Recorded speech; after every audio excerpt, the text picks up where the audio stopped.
Hey guys, so this episode is one of those special ones where we get to talk all about the latest crypto narrative DePIN.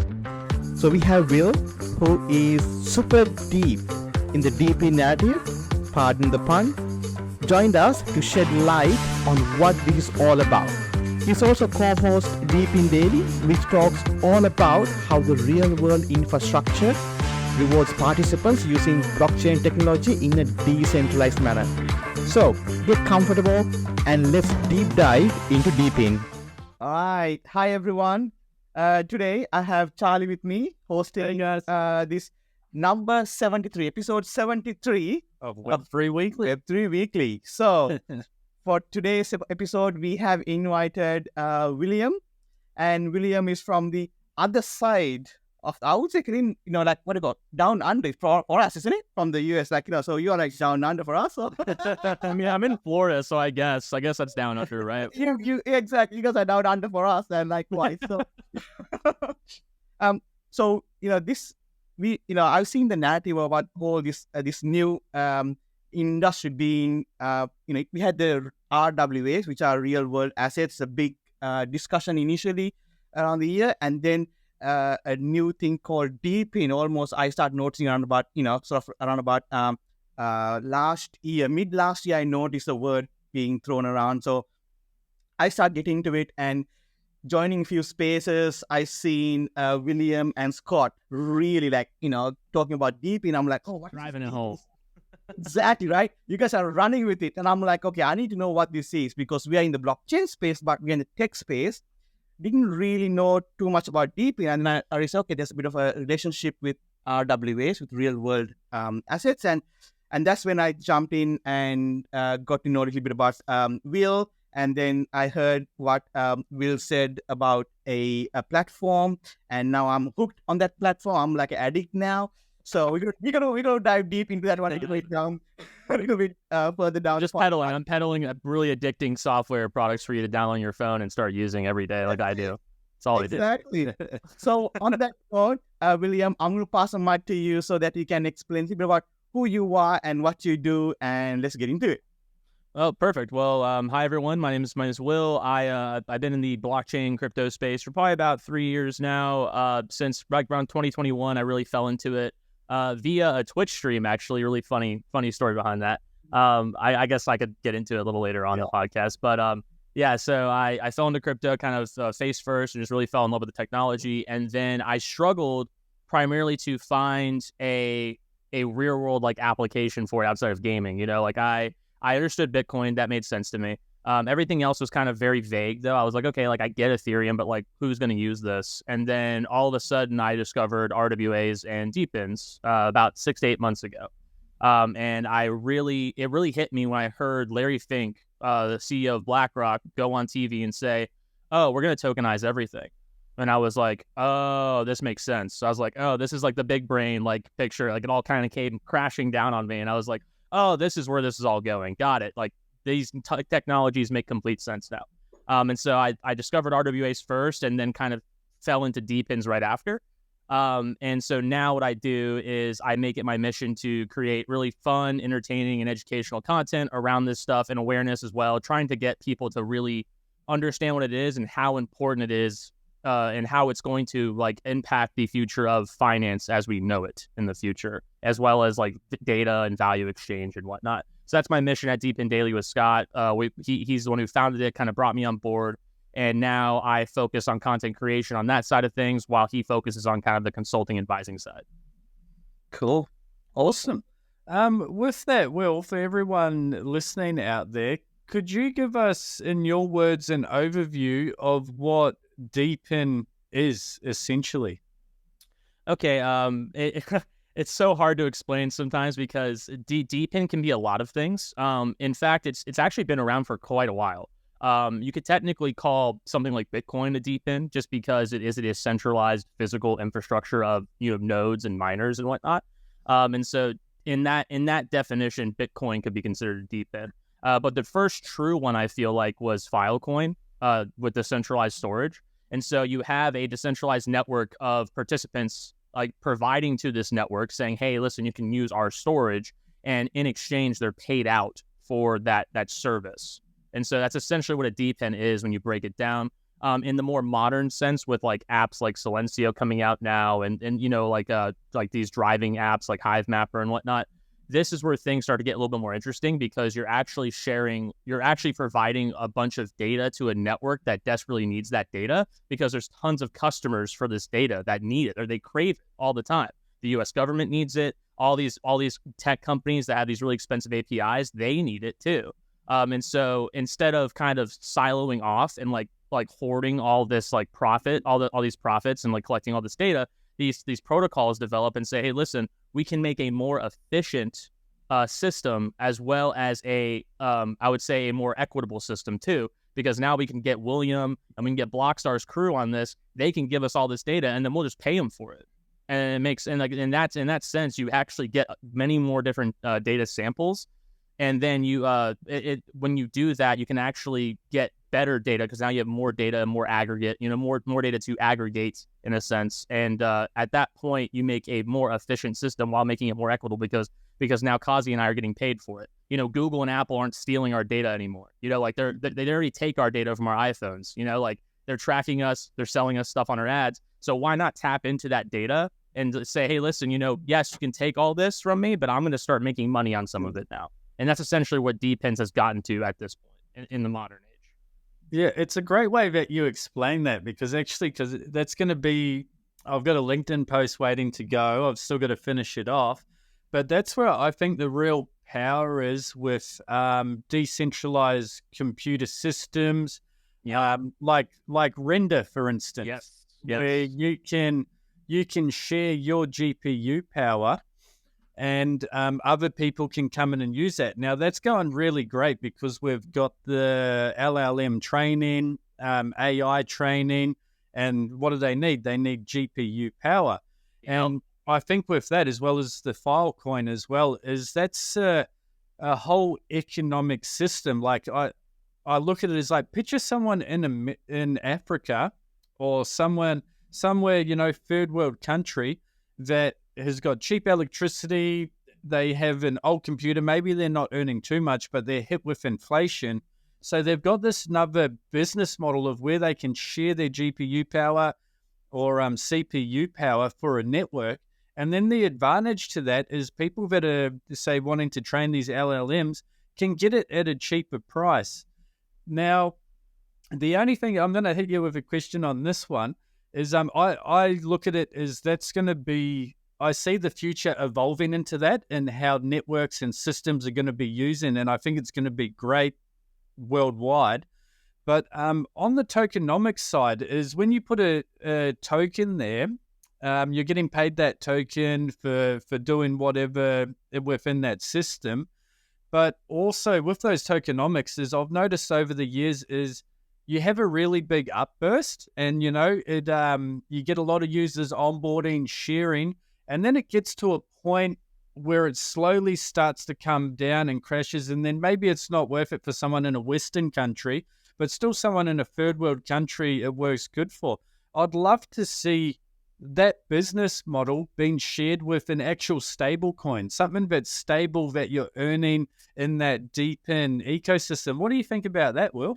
So the problem with using stable coins in a DePIN network is you don't create, it doesn't become a DePIN anymore, because it's not decentralized. Like, you have a central authority making all these decisions. When you create a token, you attach governance to that token. And so now you create incentives to hold this token, because now you have stake in the network. Like, you have voting rights in this network, and you can say, hey, listen, I want to make sure this thing either gets better over time or like stays the same if you really like, the way it's going. And then you also can choose to delegate or, sell off those tokens for profit if you choose to do so. And so without token incentives and you're just doing cash, like, you can't attach those incentives to just cash. Like, there's no way to do it. So I always explain it to people in terms of like, kind of like I hate to say this, but like, I think of governance tokens like stocks, where you have ownership over like that company, or in this case, like that decentralized protocol, and you represent that ownership via these tokens. And so you have to have token incentives attached to this thing. Yeah, that makes sense. Yeah, that does make sense.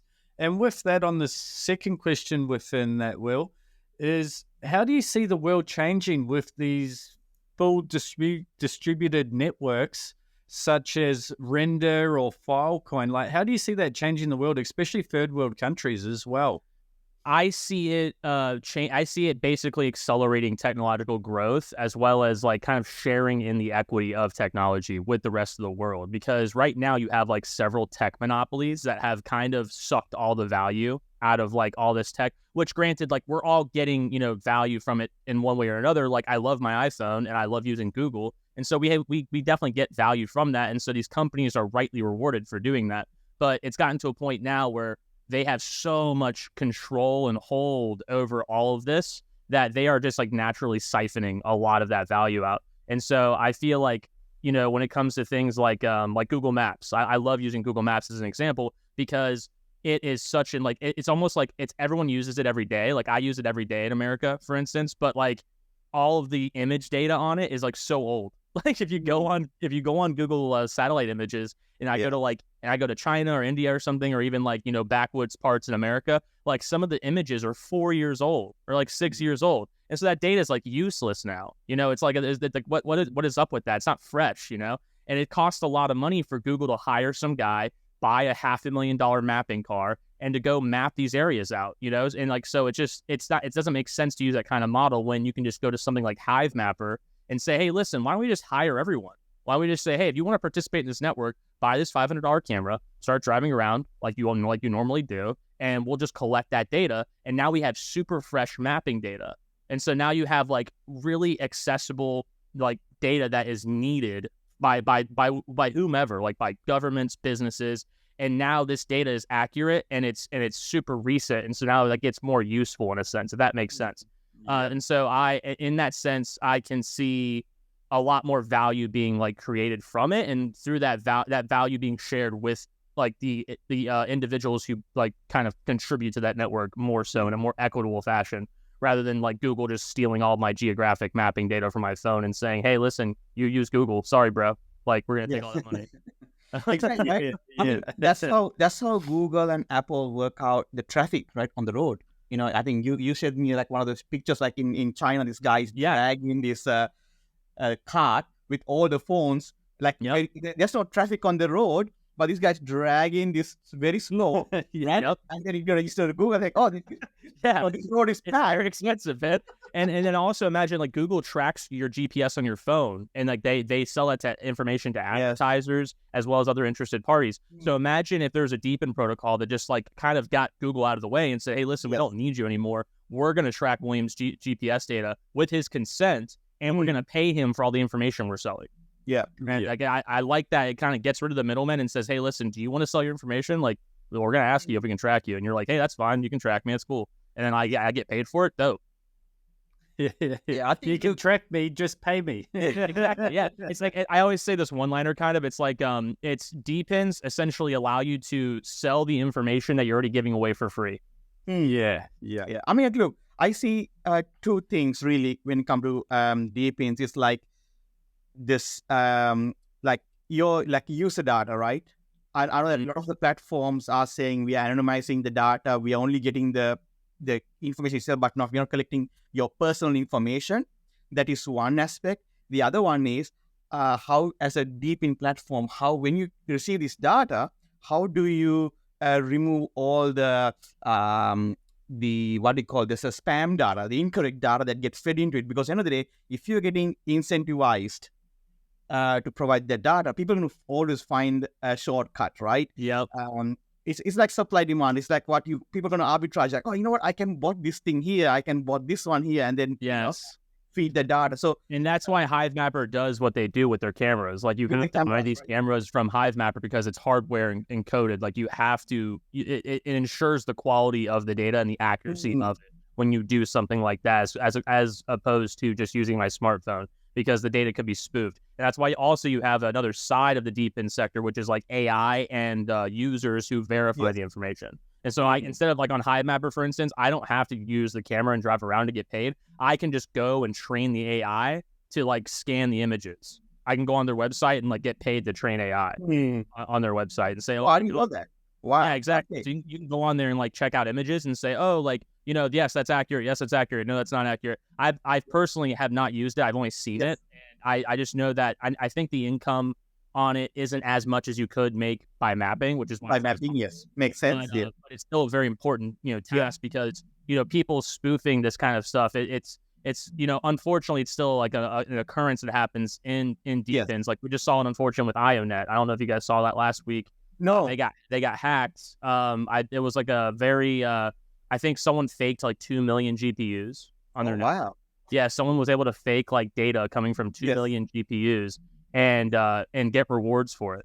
Yeah. And so all those rewards went to one server. One user essentially. And so like it was it's pretty terrible when you do that, because now you're like you're questioning the validity of this data coming in, or exactly. Like the rewards being exchanged now, and you're like, oh well, we used to have 3 million GPUs in the network and we actually had 70,000. That's right. Oh shit, dude, like oh no. Yeah. So I think we're gonna still see this from time to time, but that's why I think like verifying this data is so important, like getting companies or people or individuals even incentivized to verify it as well as collecting. Yeah. Are you looking to integrate your business systems with cutting-edge AI technology? Our expert team is here to help you use the power of AI to innovate, streamline, and enhance your current business operations. Contact us today at 1-800-870-200 or visit blockstars.com.au. Is there any DePINs out there, thinking of like the Chainlink proof of stake model? Is there any DePINs out there using like a proof of stake model where like you've actually got to put your stake up and then you've still got to do your normal network, like the so you get penalties type of otherwise you lose your stake, like maybe you got to put one Ethereum up to be able to be in the network. I mean, that's for the validators, right? I mean, that's interesting. Like I think so. I can't speak to specifics, but I believe there is some DePINs out there. The ones I'm primarily focused on are like the ones utilizing your smartphone, just because they are more accessible to people. They're not blocked out by hardware requirements, and none of those, to my knowledge, have any staking protocols whatsoever. I think Demo might introduce one in the future, unless they already have one. That's an automobile one. I can go into detail about that later on if you'd like, or right now, but that is one that I think either has one or has one coming out soon. Yeah. See, I always thought like, look, if there's a record deep into, like we have Silencio for the noise pollution. Yeah. Right. I just want to touch on that one because, like, look, mate, I go into Cozzy's office and he's got his phone there, charging on noise. No, I don't record it at work by showing it to them, but because obviously I still look. I don't trust that it's not going to record what's being discussed. You know what I mean? Yeah. So it's like in blockchain, it's like, no, don't trust, verify. I don't have a way to verify that, so because of that, I don't. But I was telling these guys, like, look, get into farming, boys and girls, right? So, and here's my link, So hey, yeah, get your farming hat on. You get a little shovel out. You're like, I'm going farming, guys. We're like, what are you doing? Oh my god. But what I do is like now I think my wife loves me, because now I'm like, oh, wherever you want to go, I'll drive you. You want to go shopping? Let's go shopping safe. We haven't checked out that restaurant before. Let's go there. It's on Discovery. Exactly. I only need 15 seconds, wherever I go. I don't like to with like my fiance now. I'm like, hey babe, so we haven't actually been to this park down south. Let's go walk around. And she's like, are you gonna do like the Silencio hexing again? I'm like, yeah. So what? Like, you do it too. And she's like, I'm gonna beat you to all those discovered hexes. And it's so funny. We compete with each other now. It's so funny. Silencio is a great DePIN though, because it is like it's a great solution for a problem I didn't know existed. I was like, oh, like there's a market need for this noise pollution data, and it's actually almost valued at like at $1 billion or like $2 billion annually, if not more. So that's a decent market size, and I'm like, that shows me that there is cash flow coming in. Like there's customers for this data, which automatically tells me that this token will be valuable, because I'm like, oh, there's cash flow coming into this token constantly because there's a need for this data constantly, because you don't just buy data once and say, oh, I'm good. Like you have to keep constantly buying it. It's like an API, you pay a monthly fee for this API. It's like, Zillow, for instance, that the real estate website, they are going to have I'm trying to find the right word. Sorry, it's really late over here. They're going to have a feature on their website where they show noise pollution on homes now. So like they're going to say, oh, is it loud in this neighborhood? Is it quiet in this neighborhood? And they're going to use Silencio for that. Like Silencio is going to provide that information because they can. Crazy. Because like if there's 40 people walking around with a smartphone and a microphone, that's more reliable than one guy with a microphone driving around, which isn't feasible. No, hire an employee to run around with a microphone, just sit there like that. Yeah. By the time he leaves, the data is null and void. It's like he's got to go all around the city, So it just makes more sense to use something like smartphones, pass the profits on to the customer. Say, hey, listen, like, why don't you go collect this data and we'll pay you, and then we'll take like a 10% cut. It's like, yeah, that sounds good to me. And now you have awesome, like tons and tons of data, which is, granted, with smartphone, it's not going to be like the best quality, but when you have quantity, you don't need high quality. That's right. Data points coming in. Yeah, I think that's what it is. Yeah. And I wish I had that when I rented a apartment near the hospital in Southport. I didn't realize until we signed a 1-year lease and I lived there, and the ambulances just cranking all night long. Yep. See, Silencio would have helped you out. You would have been like able to look at the map and be like, oh, it's really loud over there. Let's not go over there. Oh, from like 9 p.m. to 6 a.m. It's quite crazy. I mean, that's the thing is, right? This is what I was getting like, like the power of reach.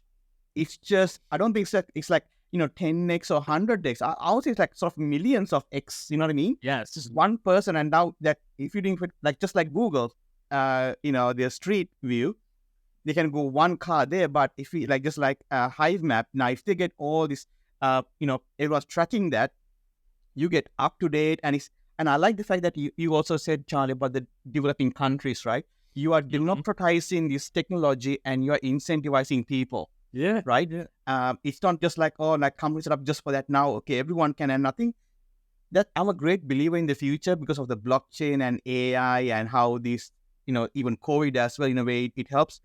People are going to be their own boss. I don't think there'll be 95 jobs anymore. They'll be doing like, 10 gigs a week type of deal. And contract workers, gig economy. I totally believe in that as well. Like I believe in a future where you are going to wake up and you're going to have like 4 messages on your phone and it's like, hey, there's these jobs available. Do you want to do it today? And you say yes or no. That's right. Like literally. It's just going to be so democratized and what you mentioned about these tokens and governance tokens, I think Helium has, if you got Helium, then you can go and vote on their proposals. Yeah. Yeah. So I get like, these type of proposals, and you can go and vote on them if you got Helium. Yeah. So yeah, Helium's interesting because they're trying to do so many different things. Like they're like, oh yeah, we're gonna do 5G mobile, we're gonna do IoT, we're gonna do Wi-Fi. Yeah, like, oh my god, like this is a lot. But that's why they kind of broke it down to 3 different like subsects, or like even 2 now. I think they might have gotten rid of the Wi-Fi. I'm not too entirely sure. Yeah, there's no Wi-Fi now. They got the mobile and they got the LoRaWAN. I'm actually a customer. I'm a customer for Helium Mobile. Right service. Yeah, it's we don't have it here. I don't think we have it here. Not yet. No. You'll get it soon. Don't worry. It's great. It's fantastic, honestly. Yeah, like I sell my mapping data to them also because they basically ask if they can track you via GPS. And I say, and you can say yes or no. And so I said yes. And they say, okay, cool. We'll pay you mobile tokens every day if you travel a certain amount of time, which those rewards over time will decrease because it's kind of like an incentive for users to share their mapping data. And that mapping data is then used to tell miners where they can go mine and be very profitable. Yeah. So miners can see that like there's lots of Helium mobile customers in X area. And so those Y miners can say, oh, well, let's go post miners there and make some money. So that's the incentive right now. So I can see those token rewards like either going away completely or just becoming very minuscule. But currently at the rate I'm going, it's paying my phone bill.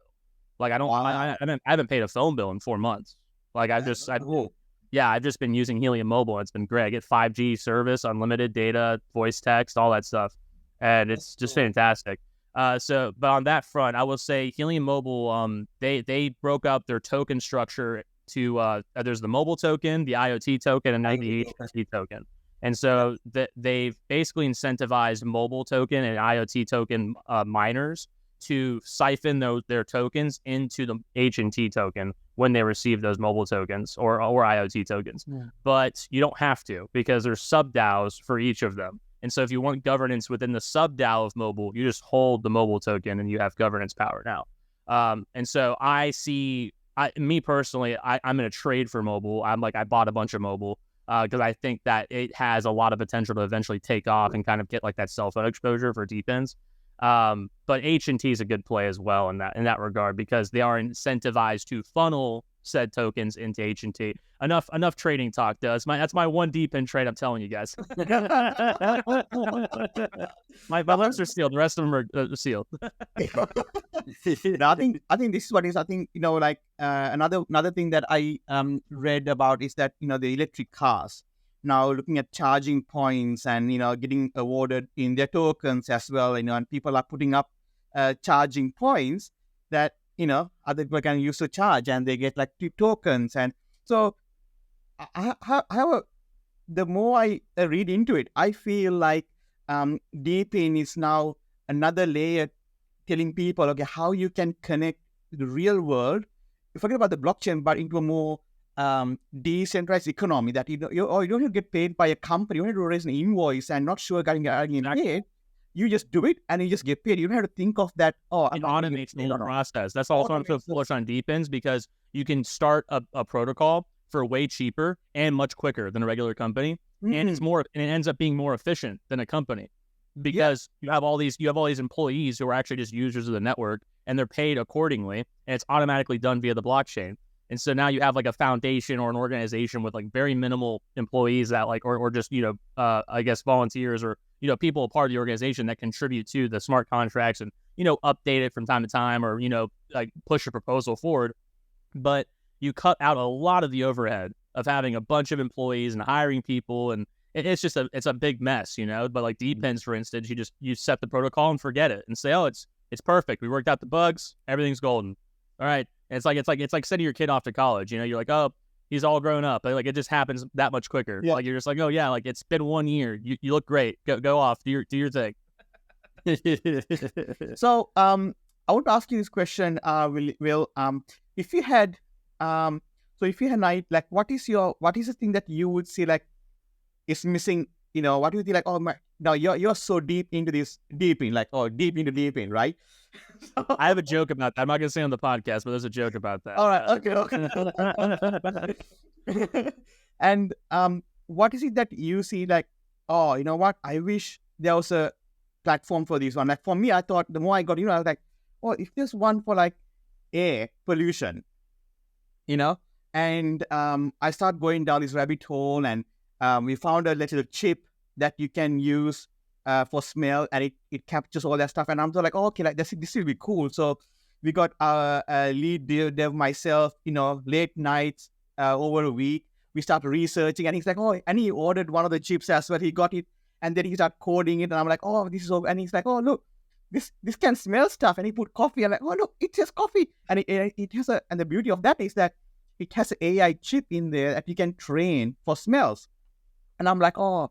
No, the next thing I think we should be cool to put in a little watch or armband or something like that. And you're like, oh, if it's poison, it get lit up, or you can travel around and you can press a button and it will check for air pollution around there, And I'm like, okay, so we just got into it. And I'm like, now when you build hardware like that, the downside, and it's fun. Like I heard about this thing with HiveMapper, right? Mm-hmm. There's a backlog. People want to get onboarded like now, and I feel like I'm still waiting for mine. I ordered one a couple months ago. Yeah, it's just very popular. Yeah, it's so popular, And same thing when I did my helium, I had to wait for like 6 months or something. This was like a couple of years ago ish, and I was like waiting for it, and like, oh, please send it to me now. I want to start doing it now, And then I received it, and it sat in a box for about another month. I'm like, I'll get to it. You know what? That might not be something else now. Oh yeah, but new shiny thing, right? Shiny thing. Yeah, new shiny thing. Oh, exactly. Oh man.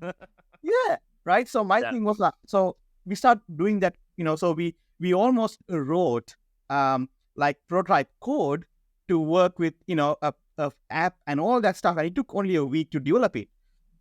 So I thought like, so my lead dev like, Kosi, we should go and do this. We should go and just develop this, and we can have this awesome technology. And look, it's all good. I'm like, yes, but when you do hardware, it's a whole different another ball game. How to work to the supply demands, and then who's going to do this? Who are we going to pack it and send it, or what? We are software people, right? We are not hardware people. Even though our lead dev is like he's a hardware developer, he's an AI guru, he does everything here. Are you planning to launch a blockchain project? At Blockstars, we specialize in developing blockchain projects from your initial idea to the final product. To launch your successful blockchain project, drop us an email to hello@blockstars.com.au. So He's your Charlie. he's Charlie's Charlie. He is. Right. Yeah. And then we have so we have a team of about 70 plus developers in Australia based. So we have all this capability to develop all these things, and I'm like, oh my god, I wish what's out there that people are thinking like, oh, you know what? If I had the opportunity, it would be so cool to have something like this, So let's ask a question from you, Will. Have you come across something like, oh, I wish there was a DePIN for this or DePIN for that, or? Yeah, honestly, so there's one that's coming out that I didn't even know would be like a thing until I was like, oh, like this is genius actually. So sorry. First off, that I will get to that one in a second. Yes. I want to go back to Demo actually, because Demo is one of those that I thought of instantly how like well this thing could work. So Demo, I don't know if you know what Demo is. It's DIMO. It's So it's a car like data collecting device. So like you buy this device, you plug it into your car, kind of like one of those little insurance like nodes, like insurance companies give you those little thing you put in your car, and it's like, oh, we'll track your driving and all that stuff. And so what Demo does is it tracks your car's health. Like it tracks basically on the app, on your phone's app, it tells you everything about your car. It says, oh, like what your throttle is doing to your engine strain over time and how long like they expect your engine's life to last based on this data, which is insane. And then also like, tire pressure, just anything generic about your car. And so you have like up-to-date information on like what's going on with your car as you're driving it. So you can run it. If you run into any issues, what that issue would possibly be. But the cool thing about this data is that they sell it to car manufacturers. Like car manufacturers want this data, and I don't know why, but they just want it.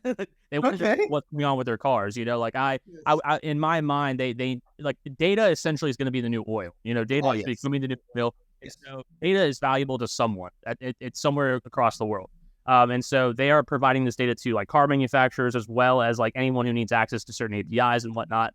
And so that payment for that data passes through to the end user, aka me, for providing that data. And so now I plug in this device in my car, I'm getting paid for it. And I thought that was like really neat because not only am I getting paid for this information, I have access to all that information on my phone now in visual format. And so now I know what's happening with my car before a mechanic knows. And so I can call a mechanic if I'm like, hey, listen, like my engine's saying something on my Demo app, and it's like this thing's wrong with my engine. And they says, oh, I know how to fix that. Sure, I'll have you register in a day or two. And it's like, cool. Yeah.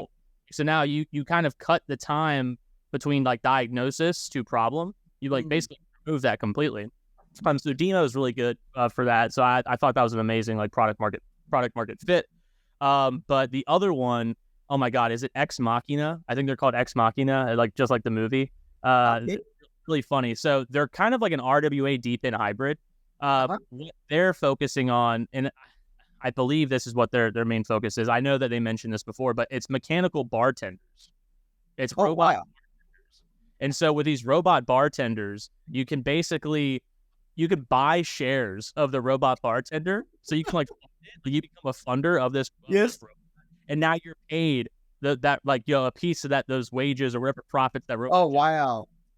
And I thought that was insane. I was like, oh, wow. Like I could see this becoming a thing because now instead of employees, like obviously we're going to have robots in the future doing a lot of this stuff. And instead of locking all those profits away to these corporations, now you can fund startups. Like you can fund these robot startups and say, hey, listen, I want to share that robot's product, his profit, and I'll fund it. I'll give you 20% of whatever like that robot is worth, and like you give me 20% of the profits. So I thought it was so interesting. That's pretty cool. It's like how to get around securities laws. Well, just fund the robots. They've got the securities laws. Spreading more equity, right? Like it's like such a cool way for people. It's like you're democratizing access to these things that that movies have kind of told us we're going to be like all closed off to these mega corporations and like it's dystopian future. So I think DePIN's really good about like combating that idea of like, oh man, the future's so dark and brutal. It's going to be like 4 mega corporations that rule the world. No, you're going to have like a gajillion DePIN protocols. Yes. That's exactly. I mean, like, look, another protocol that I'm involved with is Grass. So I have a machine set up at home, like not brand, like it's like nothing else in there. So I divided my home network into a different network, and then I connect that machine into that network. So and it provides. I'll let our DePIN master explains it, but the only reason I got into it is because I listened to these guys on the DePIN Daily. I mean, if anyone wants to get into the DePIN side, I say follow Scott and Will.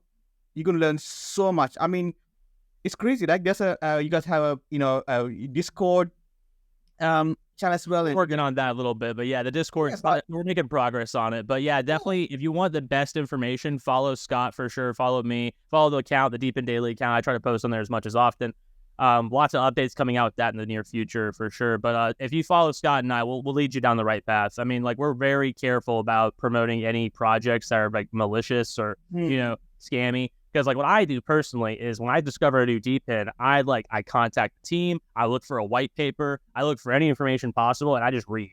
I like read for like a week and just like study this thing. I look at market data and say, okay, is there need for this? Because if you can kind of judge how a DePIN is going to do if you look for the dollar bills. If you look for, is there market need for this? Are there customers for this data? Are people buying this data? If it's no, or if it's very little, that DePIN project's probably not going to do well.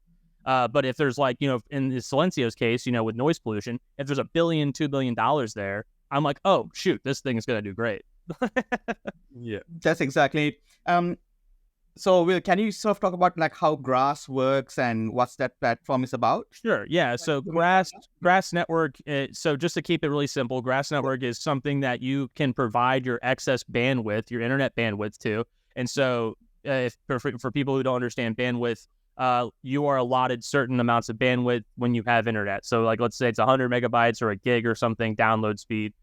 But you're not always using that constantly. You might be using 100 megabytes of that or like a fraction of that at any given moment.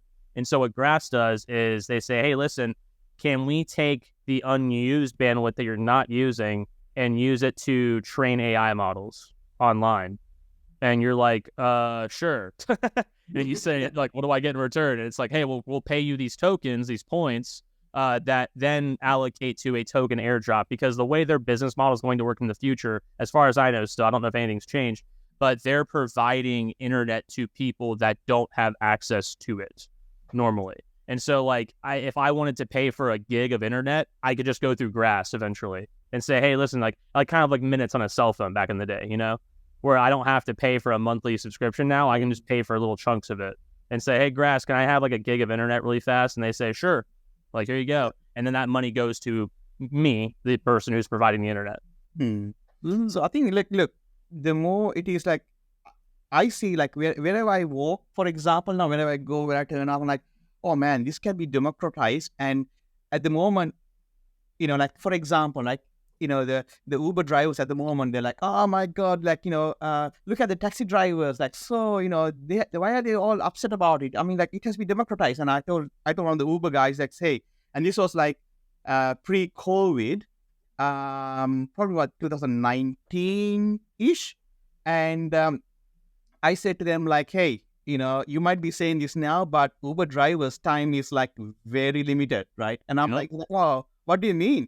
I'm like, look, in Vegas, the Waymo was that time doing driverless, but with the driving on the seat. The Waymo guys in Vegas at the convention center going around and picking up, and it was that time. It's like it's very slow at the moment that time because they were like getting trained and using for tests. I'm like, look, I've been in one of those, and they are automating. They were working with Google and Volvo at the X40s, and I said, look, this was happening, and I thought to myself, like, oh, okay, if this is what's going to happen, who's going to service the car?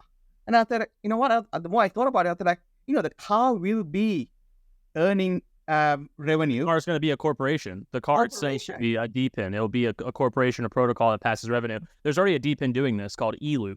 eLoop. Right. They're doing it in Europe. They have tokenized. They have tokenized Teslas on the blockchain. So they have tokenized reward assets via these Teslas, and they're all owned by whoever. Like, you can fractionalize those Teslas and say, hey, Will, do you want to own a piece of this Tesla and like get a share in its revenue? And you say, sure. And so now you're creating entirely new markets from DePINs and RWAs combined. It's insane, honestly.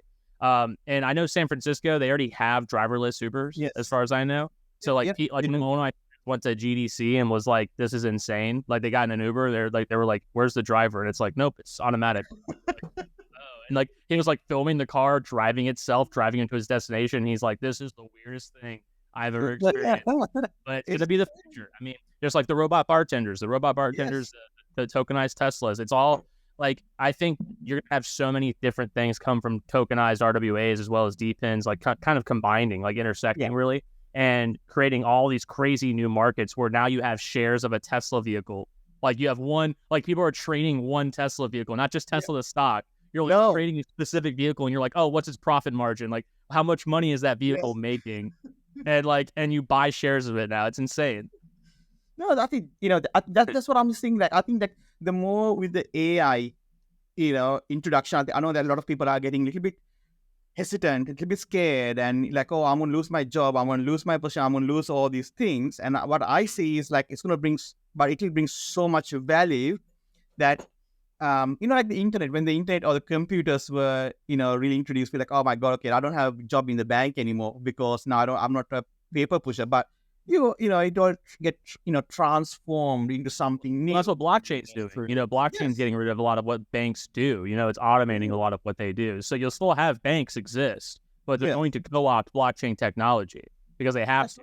Like, if they don't, they're going to be ancient. They're going to be dinosaurs. Like, Bank of America has already released a research paper. I think it was back in June 2023. I read the whole thing, and it was just about them being so happy about crypto tokenization. They're like, oh my goodness, like, we cannot wait to adopt this stuff. And I was like, cool. That's like, that's foolish. I mean, like, because they know that eventually, like, on your phone, for instance, you have your banking app. Like, eventually you're going to get an update on your app one of these days in the next like 10 years or so, 10, 15 years. And it's going to say, oh, like, there's an application, please, an update, please install it. You install the update, a little notification pops up. It says, hey, listen, your bank account, it's now a digital wallet. And in that wallet, there's no more digital dollars. It's tokens. It's stable coins now. And you're like, oh, okay. Like, and it just makes it better, And so that they know that that's coming. Yeah. And it's like I read something not too long ago, briefly, like in the last month, of like the stock market is looking to go 24 hours, 7 days a week. Yeah. It's like, what do you think? Like, your crypto works like that? Why does it? You can put an order in, but that's not going to get executed until the next day, and prices fluctuate. Like, and everything's T+2. Settlement's slow on standard systems, and so now you have blockchain where it's T+0. Like, it's settlement's instant. It's instantaneous almost, especially on Solana. Solana's got the fastest block time, so settlement happens the fastest there, which is why, like, I think Solana and Ethereum are going to have giant market shares in the future in terms of like tokenizing finance. I've talked about this, ad nauseum with so many RWA people. I'm like, listen, you have no idea what's coming in terms of tokenizing finance. Like, all of stocks, all of debt, all of dollars, all of it's going to be tokenized because it makes sense to do it. Like, why wouldn't you do it? Like, it's just, everything's cheaper and faster, more transparent, more auditable. Everything settles quicker. I mean, like, there's so many arguments. Like, there's no arguments against it, except I guess you could say, like, oh, it's too transparent. Like, I guess that's an argument, right? But like, I just think transparency in this institutional finance game is so needed too. Like, I would rather have more transparency and more light shined on that because of how much fraud happens than leave things the way they are now in the control of so many few people and no transparency, very little transparency. But saying that, sorry to jump in, Charlie. I love that, the transparency, but I have a sneaky feeling that it would not be transparent with these big corporations, corporate banks. I have a feeling they will show something, but they will keep that lot of that stuff there for themselves. Yeah, yes and no. I feel like yes and no. It's definitely like you can have like hashed like transactions where it's like slightly private, like on a private layer 2. I could see that happening, but like you already see BlackRock messing around with it with their Biddle fund. I don't know if you know about that.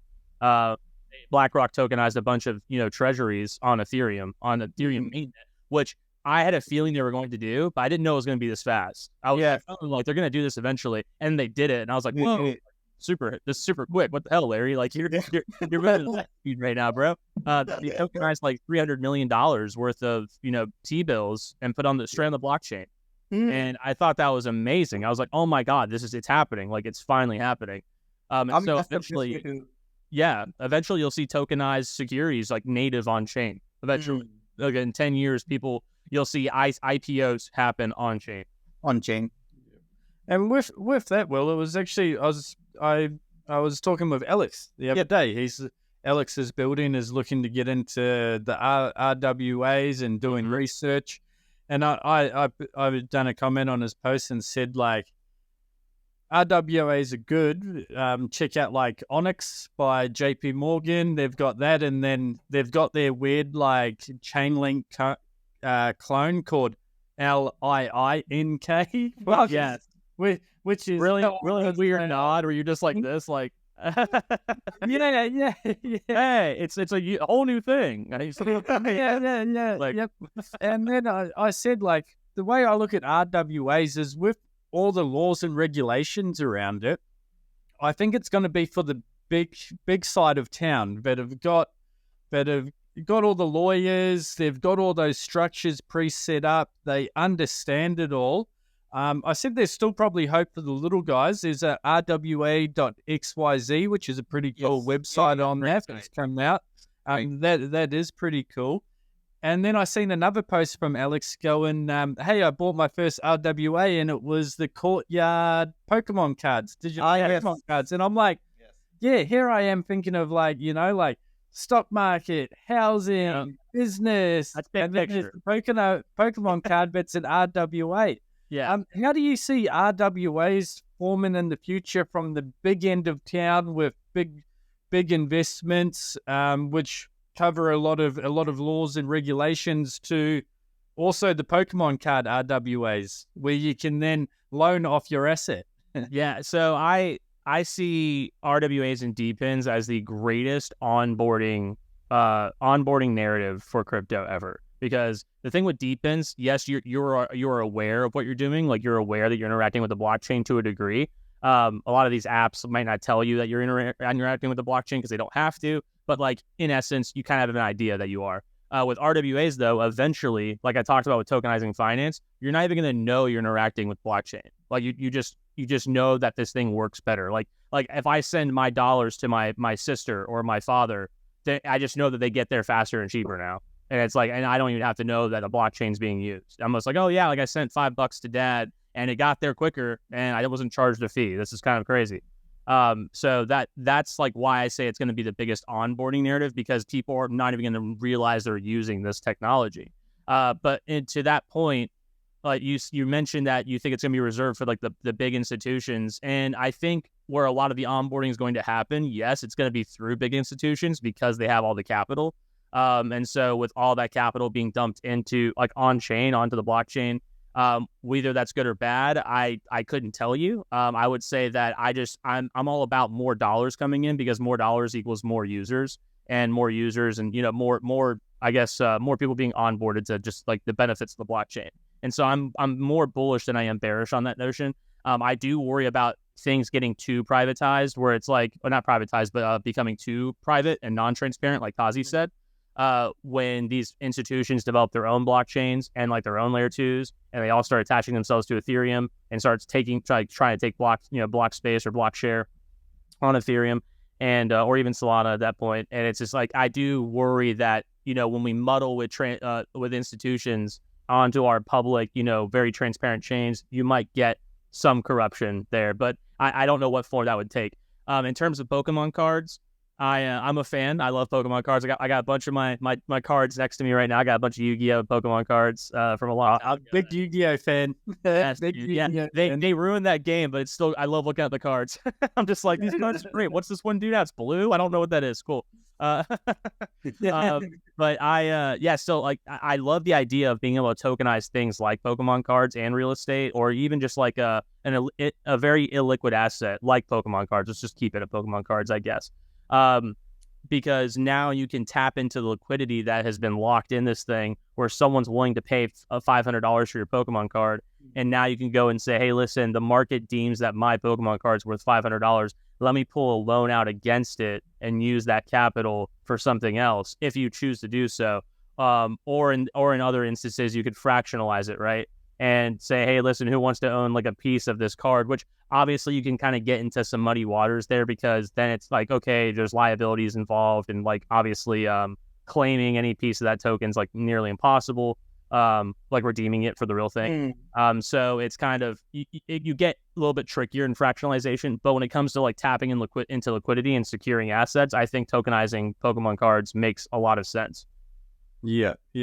And with that one, you're saying like the institutions on Ethereum and Solana, which they are moving to in like the last year or so, but also there was one, JP Morgan is using blockchain already.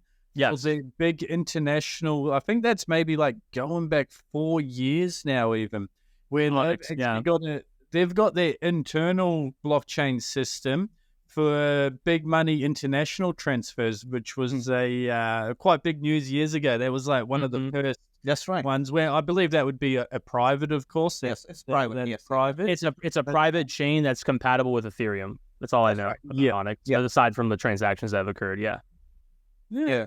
So that's all happening, and the funny thing is like the only Pokemon card that I own is from Courtyard. Oh, yeah. I didn't one, of course.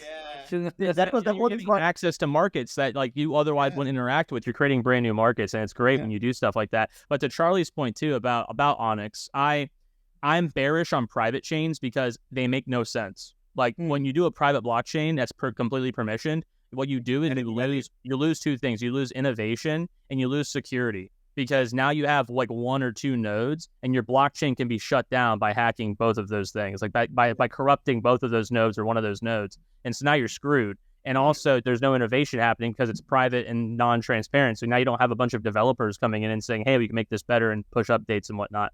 And so Ethereum has that, in spades, because you have a crazy giant development core team, or not core team, but like a, spread across the world. Community. Yeah. Community. Yes. Thank you for helping me out there. And I just feel like you'll always beat private chains like that, because a public chain makes more sense because it's more secure, because it's so decentralized, as well as more innovative.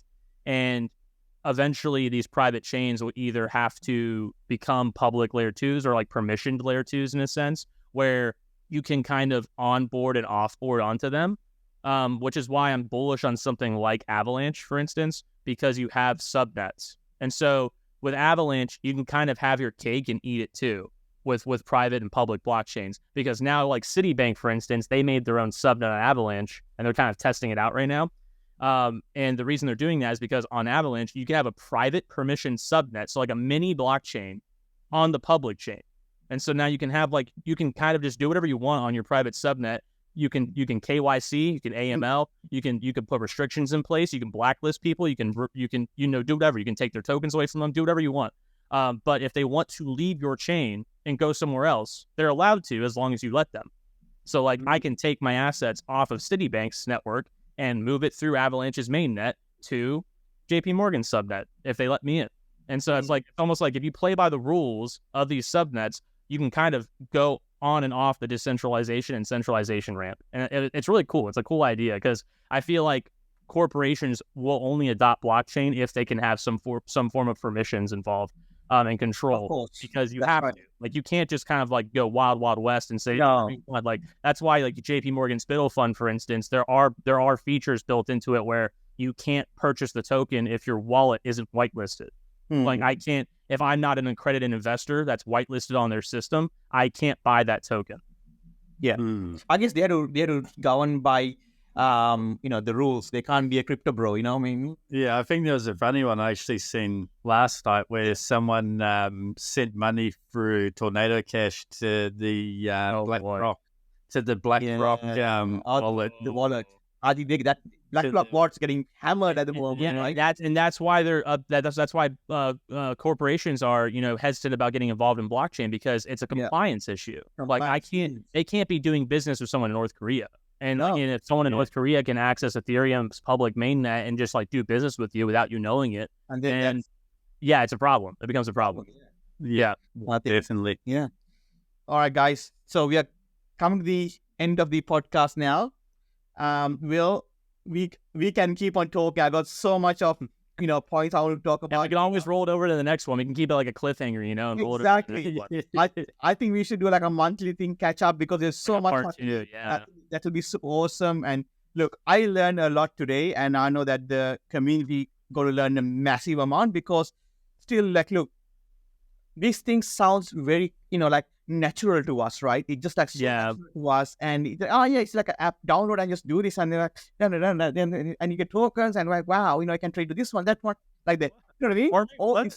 Yeah, right. You know what? How hard is it? But then you get just a normie from the street, like, and they're like, okay, you're gonna get this one, you get rewarded by tokens. Like, what do you mean tokens? What am I gonna do with that? And what's funny enough? Sorry to cut you off. Funny enough, I tried that in New York City. I tried that. I was in Manhattan for an NFT NYC, and I tried talking to people in Times Square about downloading Silencio, and no one did it. Everyone yelled at me.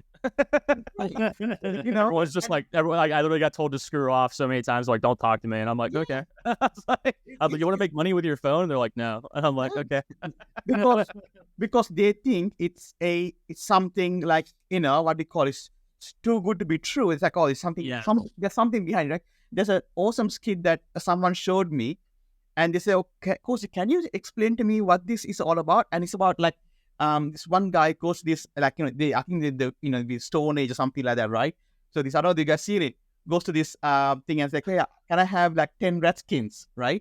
Okay, it's half a chicken." It's like, okay, look, I don't have half a chicken, but I got this thing called gold, right? Yeah. And the guy's asking like, okay, can you eat it? Like, no. Can you wear it? No. It's so valuable. That's something. He's like, huh? Why'd you want this? But why?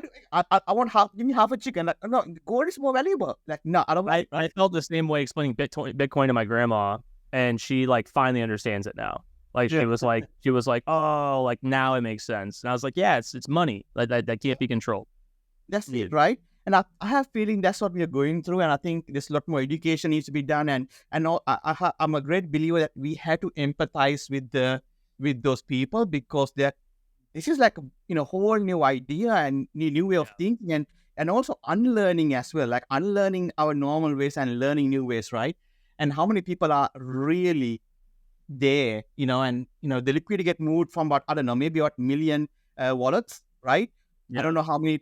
Out of those million wallets, people own 2, 3 wallets, 5 wallets, right? So when you look at that community, like it's such a small community that we are like, we're a really small market still. If you think about it, it's about $2 trillion market cap's not a lot, and not a lot. It's not a lot at all. And in the sense of the world economy, it's a very small portion. Like, so I hate sounding cliche, but like we are still very early. Like, yes. And everyone says we're early, and I'm like, but you don't realize how early we are, especially with DePIN and RWAs. Like, I see this becoming mainstream in like maybe 15, 20 years. Like that's my timeline for this stuff. And hopefully it's sooner than that. But like I always go further out just because I like to be a little bit more realistic. But my fiance, for instance, she didn't know anything about blockchain, and she kind of still doesn't, but she kind of like just listening to me talk about DePIN and RWAs a ton, she like starting to understand. She's like, oh, wow, okay. So you're telling me my Bank of America dollars are going to be like USDC now? And I was like, pretty much, yeah. I was like, that's what's going to happen. And she's like, oh, cool. I don't know what it means, but cool, honey. It's where we're going to be millionaires. And I said, yeah, we're going to be millionaires. Don't worry. Oh, my God. And so, Will, I can't wait to see you on the top 100 in Silencio. Hoping, dude. I'm grinding right now. I found a bunch of undiscovered hexes in my neighborhood. I have like my next 3 weeks are booked on my calendar of just like Silencio mapping day, where I drive my car, I park it at the end of the neighborhood, and I walk around the neighborhood. I like walk my dogs around there. It's hilarious, bro. Like I'm like grinding. I'm literally grinding on this stuff because I'm like so And as I'm driving, I'm using Natix. I'm using different apps like my DePIN Natix. I've monetized every piece of my life with DePIN. Seriously, I'm farming grass as we're talking right now. Like literally, I'm gonna buy a GPS DePIN pretty soon called GeoNet. I'm gonna install it on my house. That's gonna be farming constantly. I'm literally farming every aspect of my life. That's what DePINs allow you to do. You can literally become a farmer in real life. Isn't it real life? I heard a while ago the secret to becoming rich is if you can make money in your sleep. And that's what you're doing. You're making money in your sleep. Charlie gets it. Charlie gets it. Charlie's going to be DePIN farming in no time. You know what? I have a doubt that probably he is already farming while we're talking here. We're gonna have antennas just all over our bodies, just walking around, just like, how's it going? Just like, yeah. I personally, I've actually got to get into the DePIN. Like, Cozzy, you've been getting me in, and after this conversation, I'm going to go down the rabbit hole. I'm going to go check out Will. Get DePIN. Follow everything. I'm going to go into a bit of this. Yes. But my liquidity pools are still making money while I sleep. So there you go. That's beautiful. That's a beautiful thing about LP and yield and everything. That's what I love about staking too. Like there's so many different ways to make money nowadays, and I feel like just DePIN and RWA are just gonna they're gonna make more markets, like I said, and with those increase in markets, you're gonna have different ways to make money. And so I feel like the future is very equitable for people once they realize that they can tap into all this liquidity, and they're like, oh man, like there's so much money out there now where you're not forced to go work at a job you hate all the time. And I that's why I'm so bullish on technology and AI and everything. Like people, I'm super optimistic too. Like I'm just like, oh man, it's going to free up so much time for everyone and like just become a better society in general where everyone's like, again, more equitable, more happy, and just everyone's got something going on. And like everyone's making money doing what they love, getting some more free time even, having the gig economy in the future. So I'm super optimistic on the future of this stuff, man. And and also just to kind of close it out, I guess, thank you guys so much for having me. This has been a blast, Kazi. Seriously, this podcast was so much fun. I guess let's just try to do this monthly, man. That'd be great. Let's schedule something going on where we just kind of recap about what's going on in DePINs. And I have one question for you guys though. Yes. Are you going to be at Consensus this year? No. Damn, dude. I wasn't going to go, but I just got in. I'm going now. Yeah, and I'm excited. And I'm going to try to meet up with a bunch of DePIN and RWA people. A lot of them are going out there. So I was hoping you'd be out there so we could like link up and like meet some other DePIN people. But I tell you what, surgeons like Ruthie asked me, Kosi, which ones are you going to go to? And he sent me a massive list, and I'm like, man, I'm just thinking maybe blockchain like Korea, maybe that one, Korea blockchain. Mm-hmm. I might look at that one, but still, we got so much going on here at the moment, and I understand. At the moment, I'm loading up Charlie. Like everyone is a Charlie, right?